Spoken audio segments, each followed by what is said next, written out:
Sanskriti University for excellence in life. BTech Agri BSc lateral entry.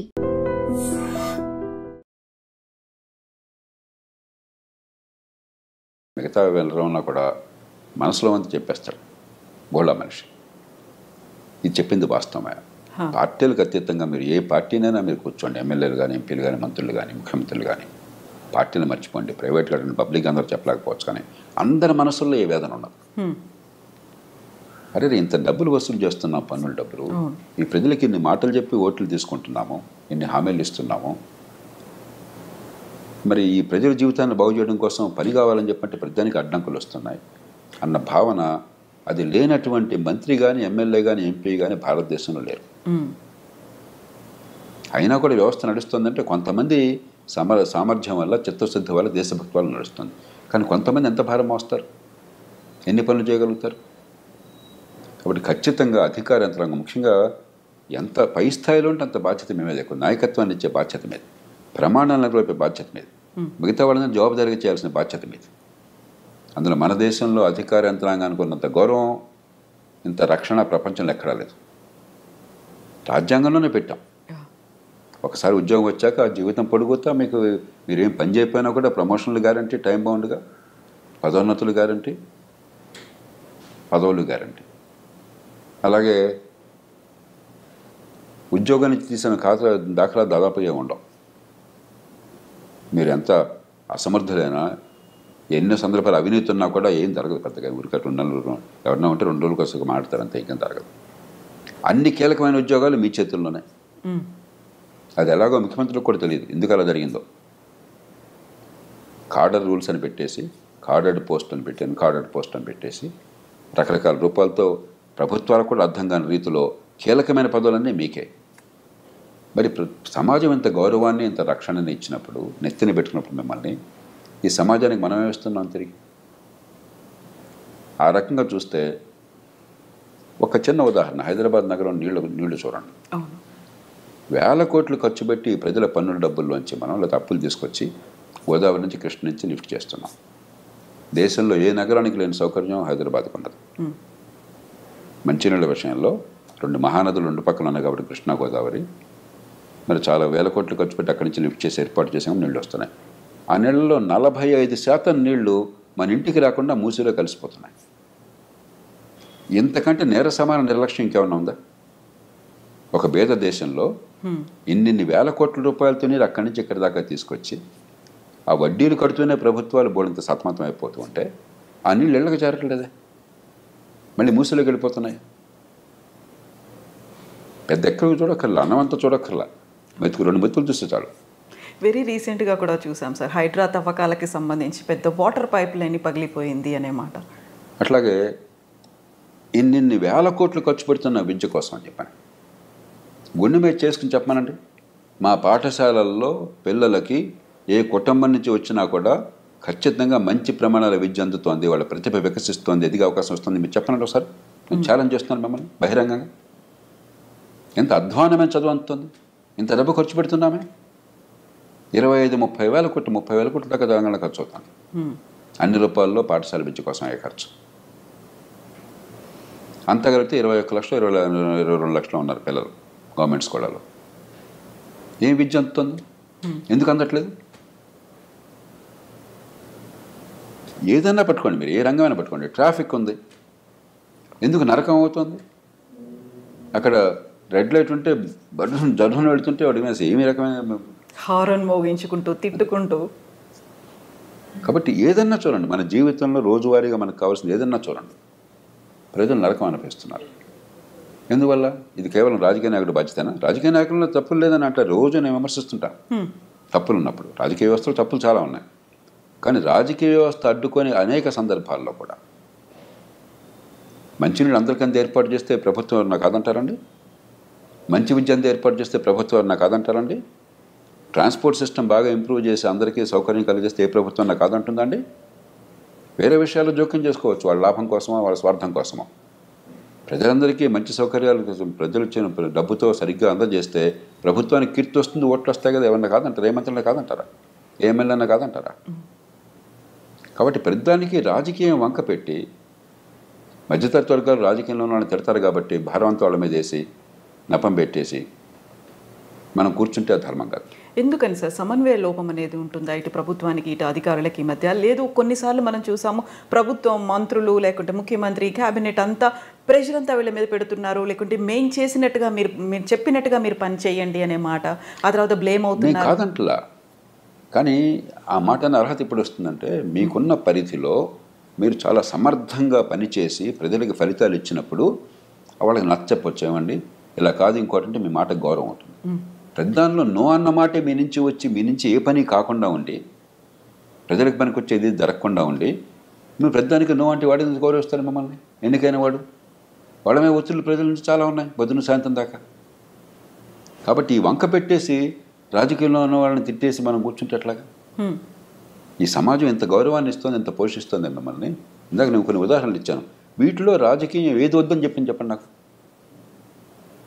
వీటిలో ఏ ఒక్కటైనా సరే ఒక ముఖ్యమంత్రి కానీ ఒక పార్టీ నాయకుడు కానీ ఏ పార్టీ ప్రభుత్వంలో ఉన్నా సరే మీరు ఇది చేయవద్దయా, ప్రజలకు అసౌకర్యం కలిగించండి, ప్రజలకు రవాణా వద్దు, ప్రజలకు మంచినీటి సరిగ్గా అందొద్దు, మురుగునీటి పరిధులు సరిగ్గా అవుతున్నాడు చెప్పాడా?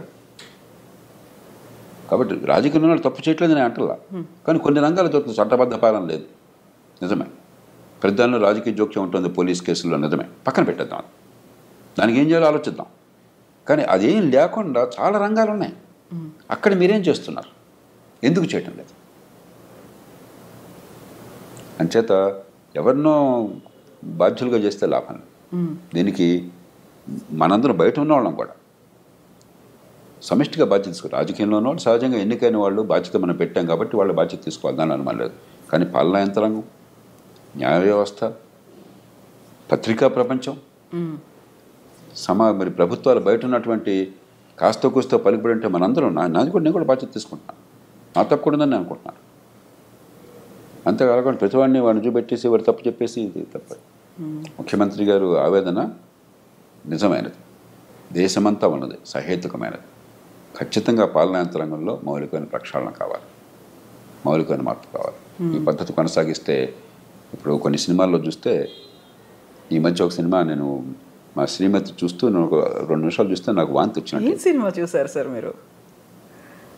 వాడు అధికారిని వేశారట ఎన్నికల కోసం అని చెప్పని, వాడొచ్చి బస్తమే సవాలని చెప్పని, నువ్వెవడవయా ముఖ్యమంత్రివి, లేకపోతే నువ్వెవడవయా మంత్రివి, నేను 35 ఏళ్ళు ఉంటాను, నేను అంత తెలుస్తాను అంటాడు. అది నిజంగా జనం తప్పట్టు పడతారు గొప్ప అనుకుని.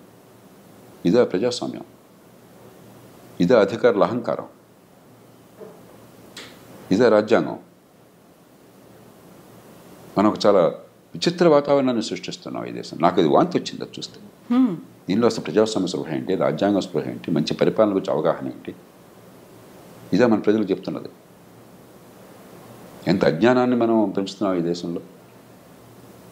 అలాగే ఈ పదవుల కోసం పడితే వెంపర్లట 15 లక్షల మంది పోటీ పడ్డం ఐఏఎస్ కోసం అని చెప్పని, జీవితం అంతా త్యాగం చేయడం, ఒక 5 ఏళ్ళు 10 ఏళ్ళు. అంత ఈజీ కాదు ఐఏఎస్ ఐపీఎస్ ఆఫీసర్లు అవడము అనేది ఉంటుంది కదా సార్, చాలా కష్టపడితే వచ్చారు. ఇంత కష్టపడి వచ్చిన తర్వాత మీరు ఉద్ధరించింది ఏంటట? కరెక్టే, ఉద్ధరించింది ఏంటట? ఎందుకని జరగట్లేదు ఫలితాలు? నేను కోపంతో చెప్పట్లా, ద్వేషంతో చెప్పట్లా. నేను ఆ పదవుల్లో ఉన్నవాడిని, నేను నిస్పృహతో బయటకు వచ్చినవాడిని కాదు, నిరాశతో పనికి రాకుండా బయటకు వచ్చినవాడిని కాదు, ఫెయిల్ అయిన వాడిని కాదు. నన్ను ఎవరు భారతదేశంలో ఒక అధికారిగా ఫెయిల్ అయిన ఎవరో ఏ మనిషిని అనుకోవట్లా. నన్ను బాగా తిట్టేవాళ్ళు కూడా ఆ మాట ఇప్పుడు అనలేంతవరకు సాధ్యం కాదు. అది ఒక ఆవేదనతో చెప్తున్నాను. ఇంత అవకాశాన్ని సమాజం మీకు ఇచ్చి నెత్తిన పెట్టుకుంటే మీ వల్ల ఏం జరుగుతుంది ప్రజలు? ఇది పోగా అహంకారం చాలామందికి. ప్రజల గురించి పట్టించుకునేది లేదు, వాళ్ళ బాధల గురించి పట్టించుకునేది లేదు. మరి కొంతమంది ఏదో సెలబ్రిటీలు అని చెప్పి అనుకుని సోషల్ మీడియా అట వెనకాల ఏదో కెమెరాలతో తిరుగుతుంటారట. ప్రభుత్వాలకు సిగ్గుంటే డిస్మిస్ చేయాలి వాళ్ళని. మనం బ్రిటిష్ పరిపాలన యంత్రాంగాన్ని అనుకరించాం. ఎనానిమిటీ దానిలో ముఖ్యమైనది, మెరిటాక్రసీ, మీ ప్రతిభ వల్ల రావటం, పొలిటికల్ న్యూట్రాలిటీ, పక్షపాత రాజకీయాలు లేకుండా ఉండటం, ఎనానిమిటీ, పబ్లిక్ సర్వీస్, ఇవి మౌలికమైన లక్ష్యాలు. అవన్నీ మర్చిపోయి మీరేదో స్టార్లాగా బిహేవ్ చేయటం నాకు అర్థం కాదు. ఎంత విచిత్రంగా ఉంది అసలు, ప్రవర్తన అంత వెకిలిగా ఉంది. దాన్ని ఎలా సహిస్తున్నారు ఈ రాజకీయంలో ఉన్నవాళ్ళు? దానికి ముఖ్యమంత్రి గారిని కూడా బాధ్యతలు చేస్తున్నాను. మీరేం చేస్తున్నారు మరి? మీ ఆధీనంలో పరిపాలన యంత్రాంగం అంటే వాళ్ళు క్రమశిక్షణ పెట్టి కొన్ని ఏ రకంగా చేస్తే మేము గౌరవిస్తాం, ఏ రకంగా చేస్తే మేము ఊరుకోమని చెప్పిన సంకేతాన్ని ఇచ్చే బాధ్యత మీకు కూడా ఉంది.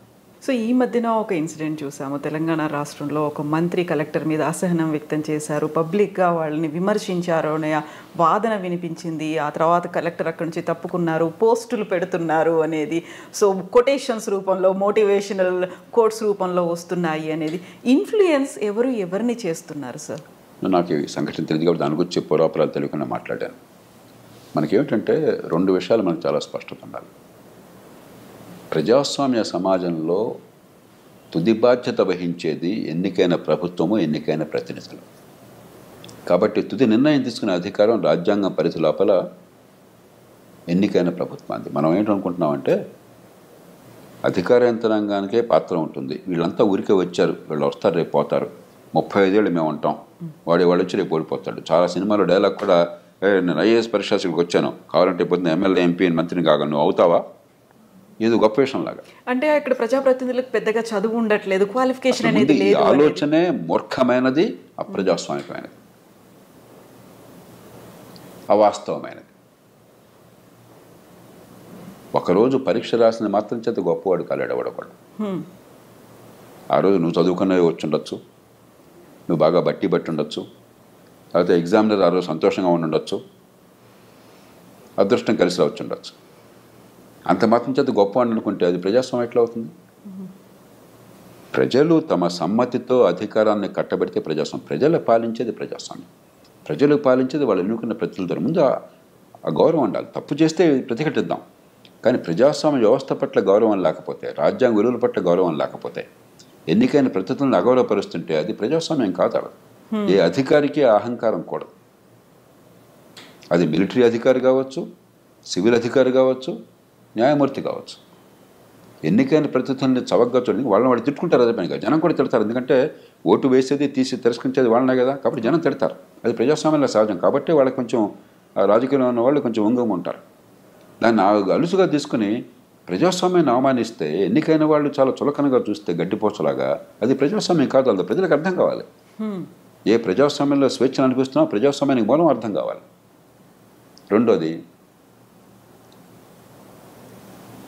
సరైనటువంటి సూచనలు, సలహాలు మీ అనుభవంతో, మీకున్న పరిజ్ఞానంతో, మీ నైపుణ్యంతో ఇచ్చే బాధ్యత మీది. తీసుకుంటారా సార్ అప్పుడు ప్రభుత్వం? అది సైలెంట్గా చేయాలి, బహిరంగంగా కాదు. నిర్ణయం తీసుకునే తుది అధికారం వారిది.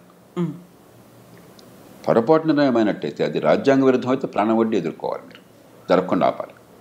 రాజ్యాంగబద్ధమైనంత వరకు, చట్టబద్ధమైనంత వరకు మీకు ఒక జడ్జిమెంట్ ఉంది, అది మంచిదని. కాదని జడ్జిమెంట్ వారుకుంది, తుది జడ్జిమెంట్ వారిదే. అమెరికా లాంటి దేశాల్లో కూడా ఒక్కసారి ప్రభుత్వ నిర్ణయం తీసుకుంటే అది పబ్లిక్ పాలసీ అనేది కోర్టులకు జోక్యం చేసుకో. పబ్లిక్ పాలసీ చేసే బాధ్యత ఎన్నికైన ప్రభుత్వానికి. మీరు ఇక్కడ కూర్చుని బాగోగుల నుంచి అధికారం మీకు లేదు. విమర్శించవచ్చు ప్రజలు, చట్టసభలో విమర్శించవచ్చు. ప్రజల దగ్గర మళ్ళీ పోయి తప్పు నిర్ణయాలు చేశారు, ప్రజలు అన్యాయం చెప్పచ్చు.